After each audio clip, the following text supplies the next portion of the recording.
Madame la ministre, la parole est à Monsieur Éric Alauzet. Merci, Monsieur le Président.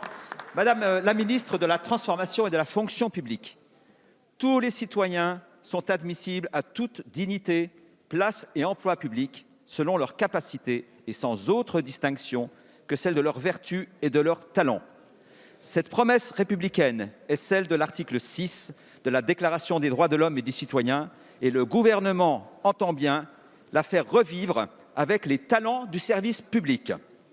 C'est un message puissant d'égalité et d'espérance en direction de notre jeunesse, elle qui en a tant besoin dans cette période de crise sanitaire. Elle doit savoir que les portes de la fonction publique lui sont grandes ouvertes, et à tous les niveaux. C'est pour nous un impératif, alors que notre pays, décennie après décennie, a reculé dans la promotion de la méritocratie au risque de l'isolement dans l'entre-soi. C'est également un message à la fonction publique qui va trouver dans ce projet la possibilité de se réinventer pour ressembler davantage à la France et aux Français et ainsi mieux les servir. Avec le Président de la République, vous avez, Madame la Ministre, annoncé des mesures concrètes. Les cordées du service public pour féconder les vocations de talents qui s'ignorent ou s'autocensurent.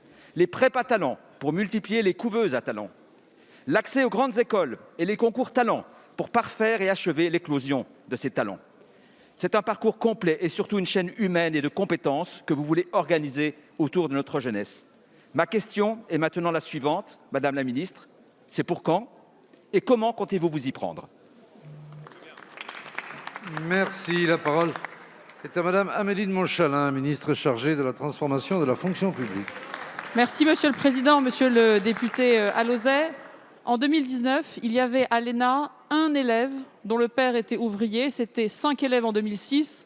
Et ce phénomène se reproduit dans tous les grands concours de la fonction publique, pour les commissaires de police, pour les directeurs d'hôpitaux, pour les administrateurs territoriaux. Alors, la fonction publique a été, pendant des décennies, le moteur de l'ascenseur social.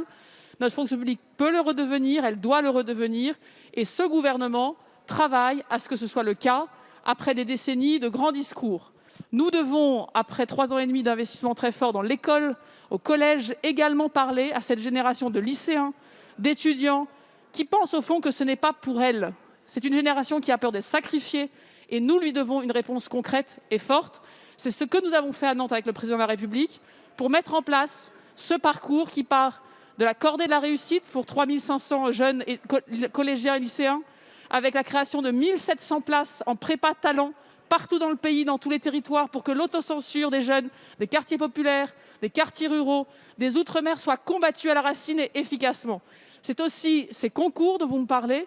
Nous allons permettre, avec le même concours, le même jury, les mêmes épreuves, à des jeunes d'accéder à la haute fonction publique. Et puis c'est aussi une bourse renforcée de 4 000 € par étudiant pour que chacun trouve sa place.